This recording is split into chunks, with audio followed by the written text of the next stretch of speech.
Lalu kita kembali, Bu. Sebagai lembaga pemerintah yang menjalankan kegiatan penerjemahan, apa saja yang telah dilakukan oleh Badan Bahasa, Bu? Badan Bahasa ya sudah melakukan banyak sekali ya sebetulnya, terutama 2 tahun terakhir ya.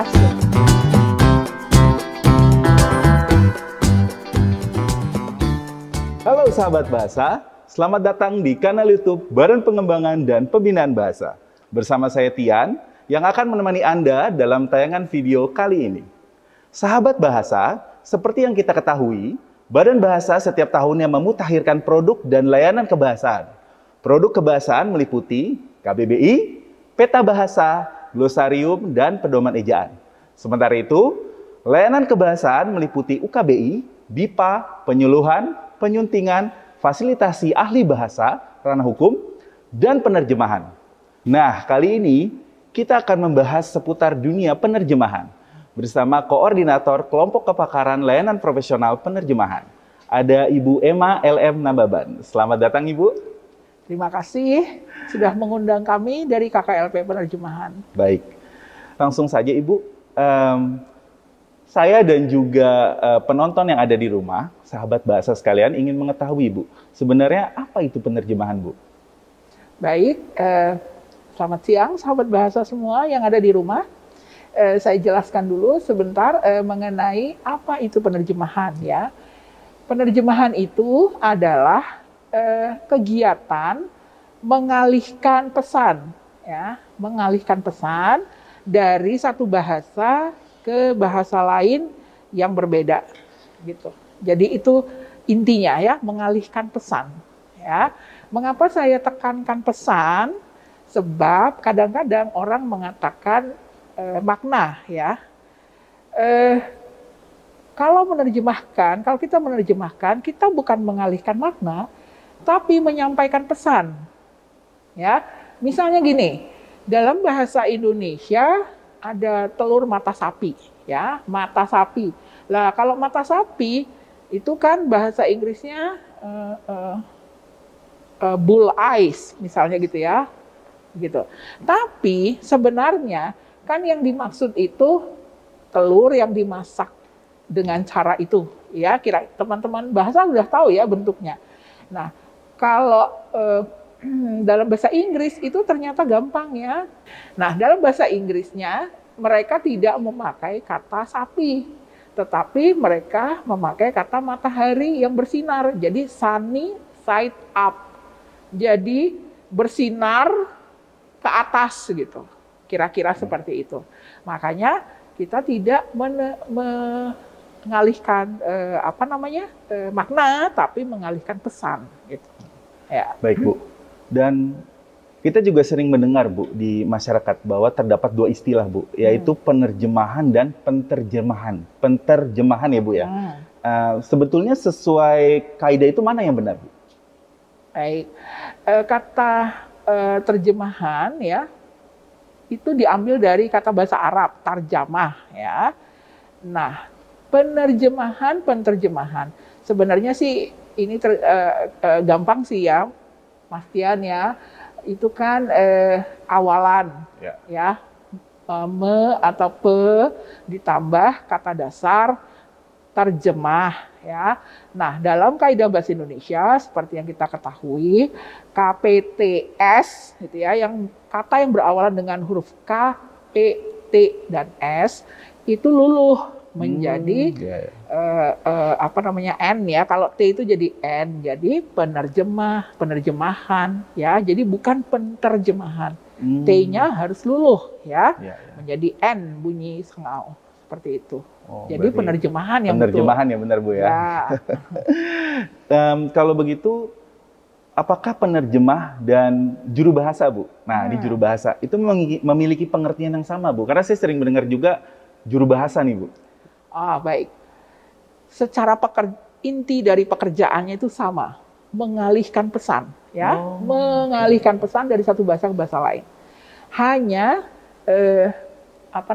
caranya berbeda.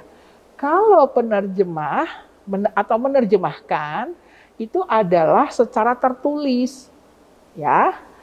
Kalau juru bahasa itu bekerja secara lisan. Jadi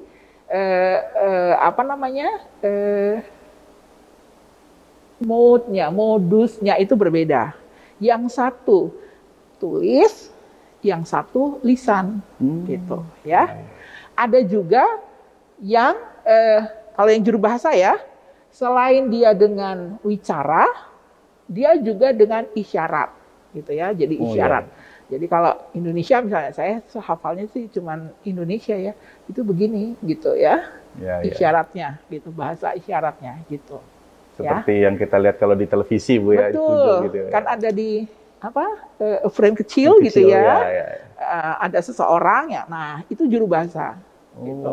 Ya, tapi isyarat. Gitu. Berarti hanya media tadi yang Ibu bilang berbeda. Baik, Ibu.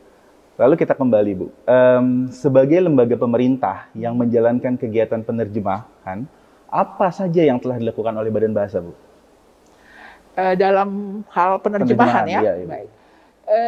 Badan Bahasa ya sudah melakukan banyak sekali ya sebetulnya, terutama 2 tahun terakhir ya sejak kita di COVID ya, ketika COVID. Nah, kebutuhan yang pertama ya, kebutuhan akan buku bacaan anak ya, pada masa pandemi kemarin sedang gawat-gawatnya itu, anak-anak kan disuruh di rumah semua ini. Nah, kemudian Mas Menteri nih ya, yang sudah merasa prihatin nih anak-anak bagaimana gitu ya. Beliau meminta kami melalui tentunya Kepala Badan Bahasa untuk menerjemahkan sekian buku ya, cerita anak. Dan itu untuk usia PAUD sampai pembaca awal lah, sekitar SD kelas 4 seperti itu. Nah, ini hasilnya ya, sahabat bahasa, ini hasilnya ya. Pada tahun 2021 kita menerjemahkan 1.375 judul. Ya. Dan ini sebagian ya yang sudah kami cetak begitu. Tapi sahabat bahasa nggak usah khawatir ya, yang tidak dapat cetakannya tidak usah khawatir, bisa dibuka di laman Badan Bahasa ya. Nanti Mas Tian bisa kami minta untuk menyebarkan tautannya ya. Nah, satu lagi itu bisa dibaca juga di mitra ya, mitra kita penerbit yang memberikan buku sumbernya. Yaitu di laman Storyweaver. Ya, di laman Storyweaver. Sahabat bahasa nanti Mas Tian juga akan membagikannya.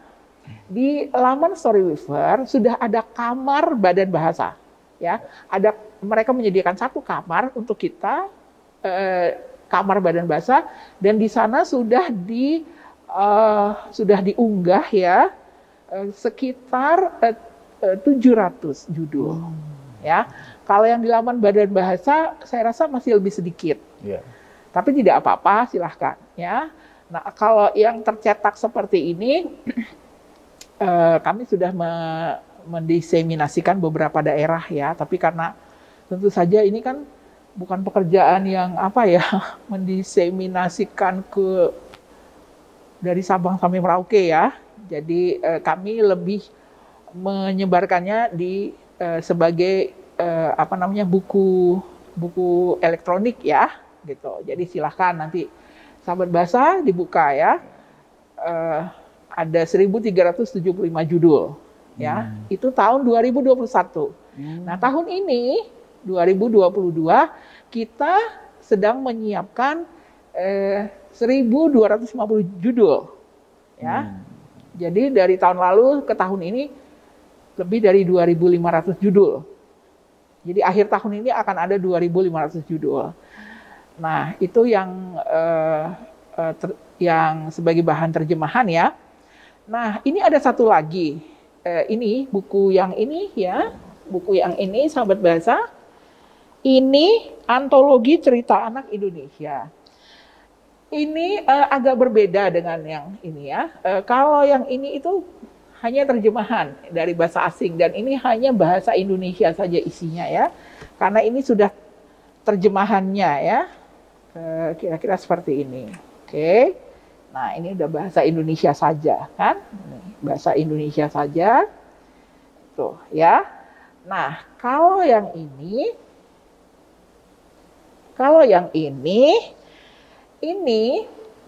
ada bahasa Indonesianya, ya.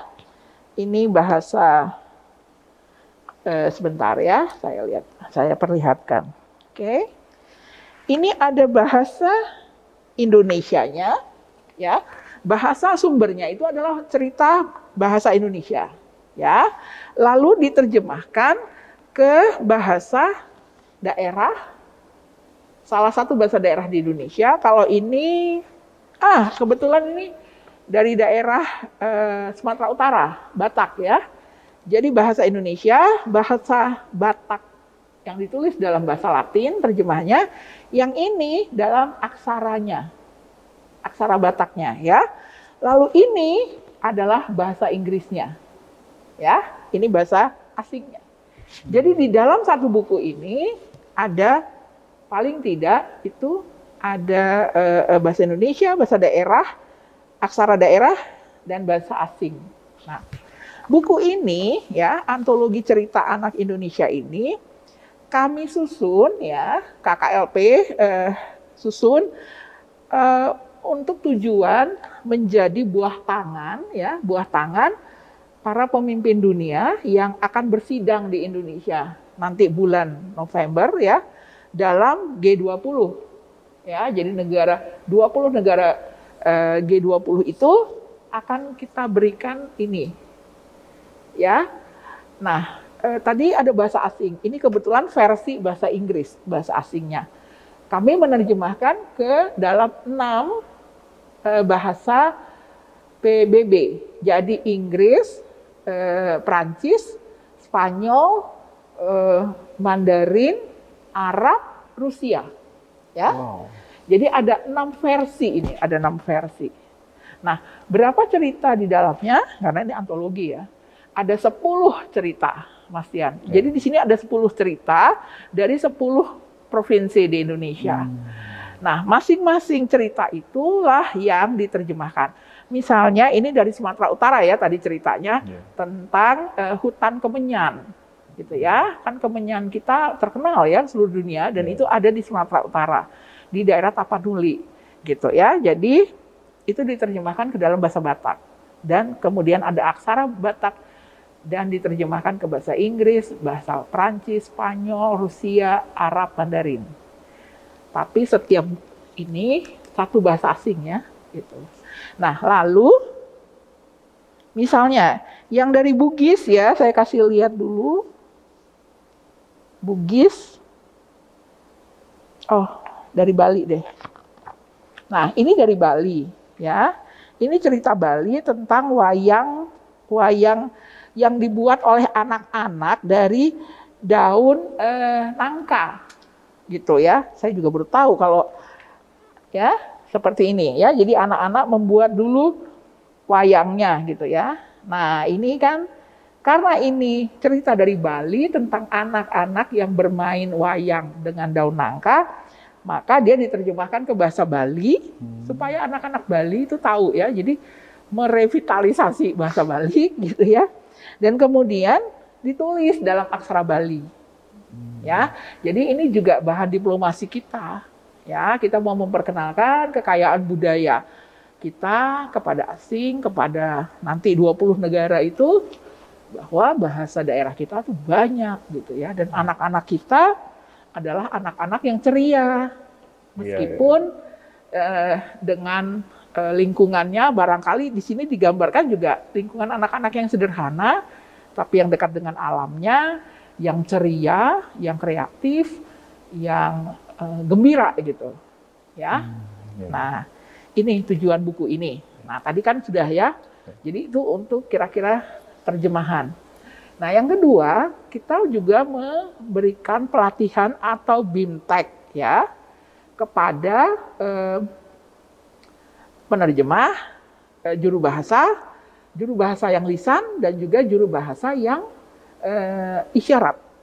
Ya, jadi kita juga memberikan BIMTEK kepada mereka untuk meningkatkan kompetensi. Siapa saja yang diberikan BIMTEK gitu ya, itu selain kita sendiri ya, para penerjemah kita sendiri yang ada 60 orang, yang fungsional penerjemah di Badan Bahasa itu ada sekitar 60 orang, yang tersebar tentunya juga di pusat dan di UPT kita.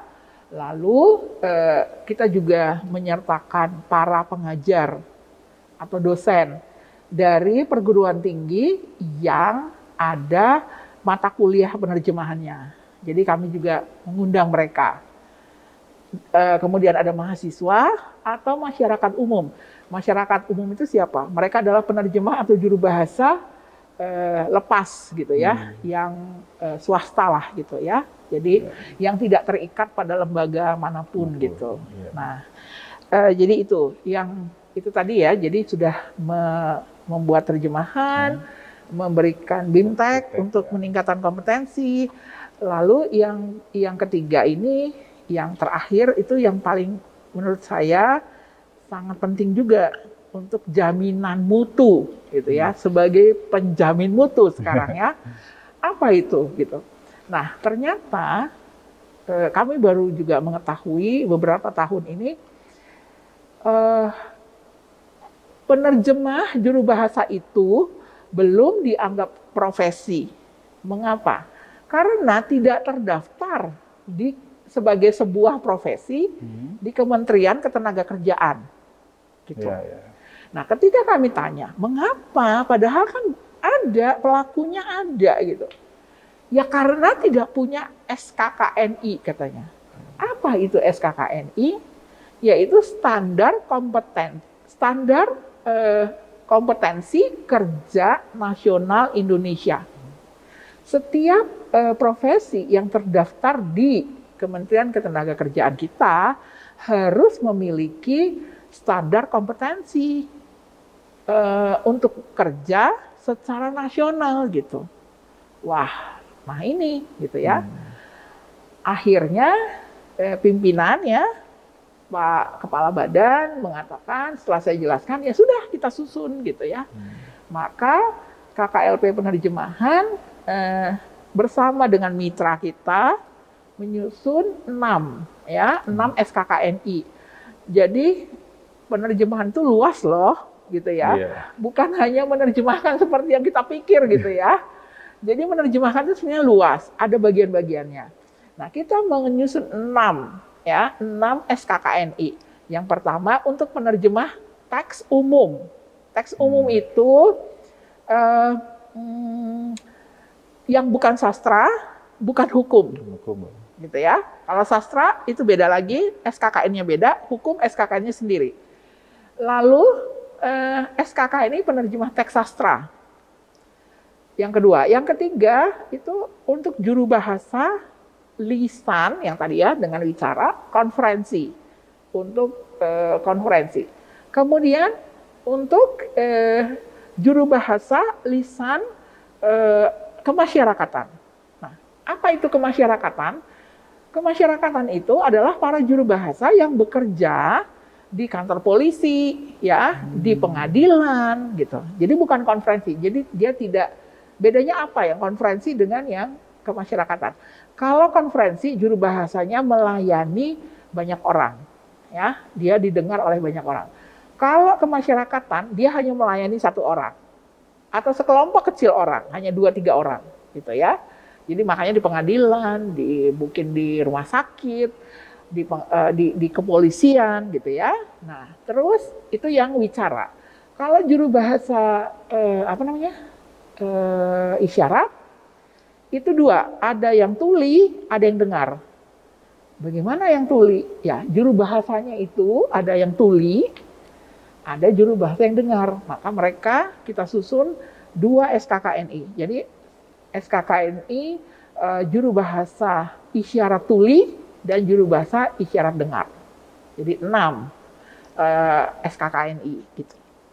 Nah, dengan adanya SKKNI ini, maka profesi ini menjadi terdaftar tentunya sebagai sebuah profesi dan para pelakunya dianggap sebagai para profesional, gitu ya. Jadi pekerjaan penerjemahan dan penjuru bahasaan ya, sahabat bahasa, itu bukan pekerjaan sambilan, bukan pekerjaan sosial ya, itu pekerjaan profesional gitu. Jadi yang kompetensinya pun dituntut sesuai standar nasional, bahkan internasional nanti gitu. Kira-kira seperti itu. Jadi kita tadi melakukan 3 ya, yang paling utama gitu. Baik Bu. Berarti bisa saya rangkum Ibu ya dari yang ketiga tadi yang masalah SKKN ini, Badan Bahasa memfasilitasi itu Bu ya, agar mereka diakui lah. Seperti itu ya Bu.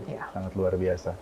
Kemudian Bu, saya ingin kembali ke tadi yang masalah Ibu menjelaskan masalah buku itu Bu, yang Ibu menerjemahkan sekian banyak buku. Itu bagaimana sih Bu menerjemahkan sekian banyak buku itu dalam 1 tahun? Caranya ya? Iya. Kok bisa? Bisa gitu. 1.250 gitu ya. Itu pasti usahanya sangat keras sekali Bu ya. Oh pasti gitu ya. Pertama tentunya kita kan mau semuanya legal ya. Nah, oleh sebab itu kami tentunya mencari dulu nih para penerbit ya. Begitu kita dapat penerbit, tentu kita minta lisensi dulu dong kepada mereka ya. Nah, tahun 2020 itu di tengah-tengah COVID yang sangat keras itu gitu ya, kami menemukan, tadinya sih tidak sengaja sebetulnya, satu penerbit namanya Prasa Books ya dari India gitu, yang itu tadi yang pemilik Storyweaver gitu. Jadi kami buka ini lamannya ya, kok ceritanya itu persis seperti apa yang diinginkan oleh Pak Menteri gitu ya. Cerita anak, dia harus berbasis STEM gitu ya. STEM itu apa? Science, Technology, Engineering, Arts, and Math gitu ya. Karena anak-anak kan di seluruh dunia kan sekolah di rumah ya gitu. Jadi India itu, nah mereka bikin buku-buku cerita, tapi isinya itu sebenarnya misalnya pelajaran berhitung gitu misalnya. Ada di satu buku gitu, kakeknya kan India alamnya mirip ya sama kita ya, ada kelapa gitu. Kakeknya punya ladang kelapa, terus anak-anak itu ceritanya, oh kakek punya 7 pohon kelapa gitu. Satu pohon ada yang isinya, ada buahnya 7, nah anak-anak tuh disuruh hitung. Jadi berapa kelapa ya gitu, kepunyaan kakek gitu misalnya. Tapi dengan gambar yang cantik gitu ya. Dengan pokoknya bahasa anak-anak yang bagus gitu ya. Nah, padahal dia udah belajar matematika. Itu salah satu contohnya mengapa kita pilih. Nah, akhirnya kita diberi ya bebas. Silahkan katanya ambil aja gitu. Setelah kami beritahukan juga pada mereka bahwa kita memerlukan gitu buku sumber yang mau kami terjemahkan gitu. Dan mereka memberikan kita 1.000 sekian itu. Gitu, dengan lisensi CC 4.0. CC 4.0 itu ya, Common Creative 4.0, itu yang paling bebas. Ya, paling bebas gimana maksudnya? Kita tidak perlu membayar, terjemahan kita itu boleh disebarkan, gitu ya, kemana saja, boleh dicetak, boleh dikopi, boleh diapakan lagi, gitu, ya. Nah, itu pas kan untuk kebutuhan kita. Nah, sekarang, begitu bukunya dapat, nah siapa yang mau menerjemahkan 1.000 sekian? Kan gitu. Nah itulah kita, karena kita badan bahasa ya, kita harus bermitra gitu kan, dengan para penerjemah dari manapun yang ada di seluruh Indonesia. Jadi kita melakukan, seleksi. Sebelumnya diumumkan dulu gitu. Diumumkan dulu di laman Badan Bahasa, kemudian kita lakukan seleksi, maka terpilihlah waktu itu tahun 2022 itu 30 orang kalau nggak salah gitu. Nah itu dibagi-bagi. Nah bersama dengan kami gitu, jadi kami dibagi kelompok kan, jadi ada ketua kelompok, ya tentunya kita lah ya, jadi ketua kelompoknya kita yang mengontrol gitu ya, kualitasnya gitu. Ya, seperti itu. Jadi enggak cuma kita sih yang mengerjakan, kita bermitra lah ya. Kita bermitra dengan penerbit, kita bermitra dengan penerjemah, kita bermitra dengan banyak ini untuk keperluan itu tentunya gitu. Ya. Tahun ini 1250 ya Mas Tian ya. Wah, banyak sekali Bu. Sampai akhir tahun 2024 kami sudah ini dengan Mas Menteri itu 5.000 judul. Iya, ya. 5.000 judul nanti yang harus jadi gitu. Seperti ini. Ya. Wah, sangat luar biasa, Bu. Sahabat Bahasa ini diperoleh dengan cuma-cuma. Ya. Makanya kalau tidak bisa mendapat cetakannya karena ini sangat terbatas ya cetakannya, silahkan buka lamannya. Di laman semua boleh. Nah, dari laman itu kalau yang dari Storyweaver ya, kalau yang dari laman Storyweaver itu silahkan kalau mau cetak. Gitu. Boleh. Sepanjang dia tidak diperjualbelikan. Gitu ya. Jadi ya diperlukan juga kejujuran para sahabat bahasa ya di sini ya. Terutama kalau misalnya mungkin di sini ada Bapak Ibu guru ya. Ya, silahkan kalau mau untuk keperluan kelas itu dicetak.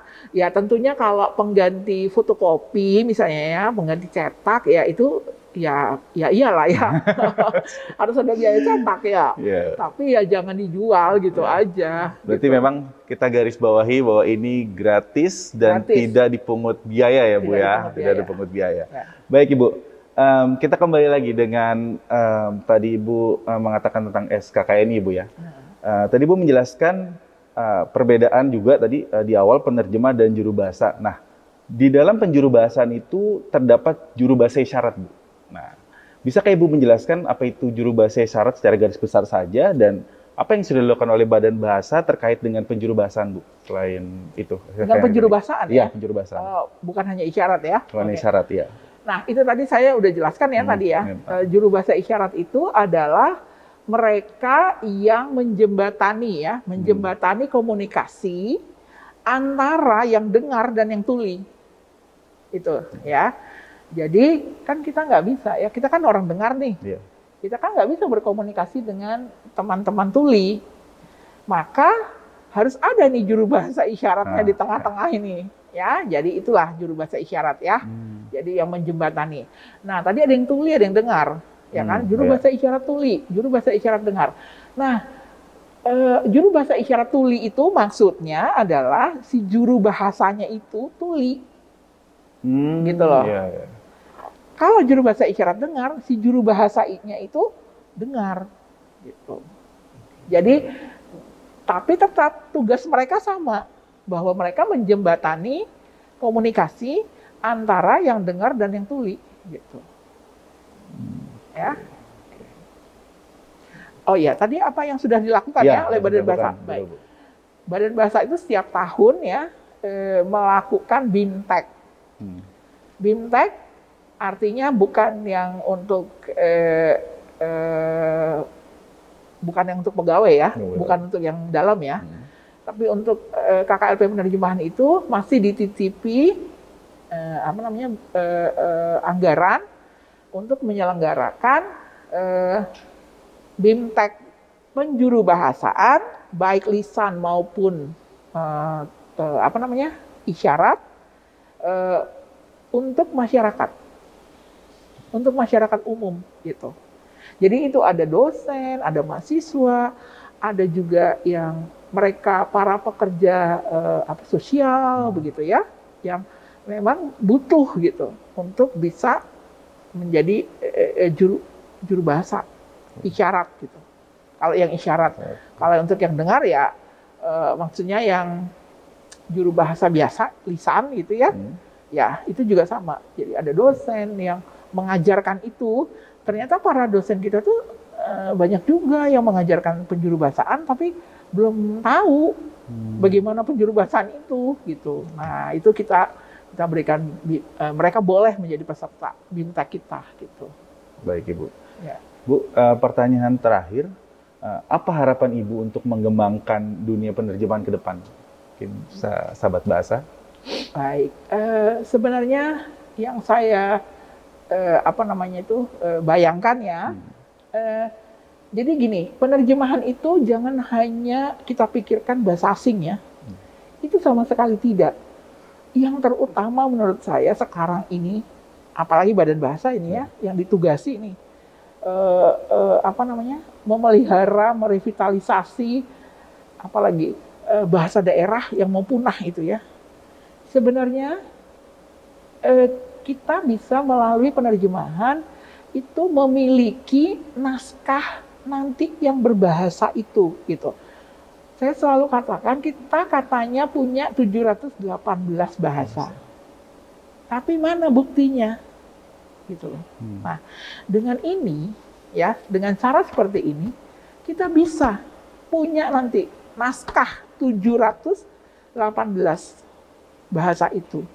Sehingga ketika kita ditanya ini ya oleh asing gitu, mana buktinya kalian punya bahasa, mana buktinya kalian punya aksara sekian, kita kasih lihat ini dong. Ya, seperti di buku ini ya, ini ada 6 aksara, ada 10 bahasa daerah, ya.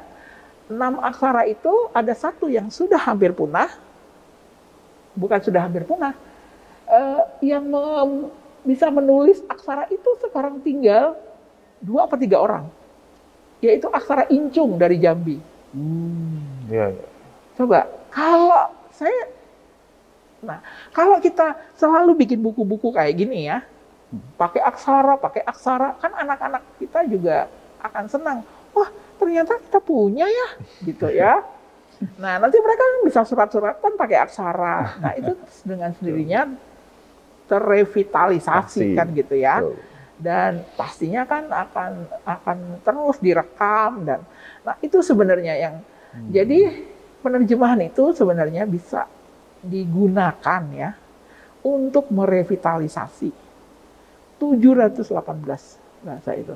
Kalau yang bahasa asing ke bahasa asing, dari Indonesia ke asing, daerah ke asing, sebaliknya itu sudah oke lah ya, itu sudah pasti ya. Tapi ada satu lagi, kita menggunakan ini untuk alat revitalisasi, ya. Jadi kita punya yang tadinya katanya, ya kan bahasa daerah di tempat kami itu kan ini ya katanya nggak ada yang tertulis. Nah, mari kita tulis, terjemahkanlah, gitu kan?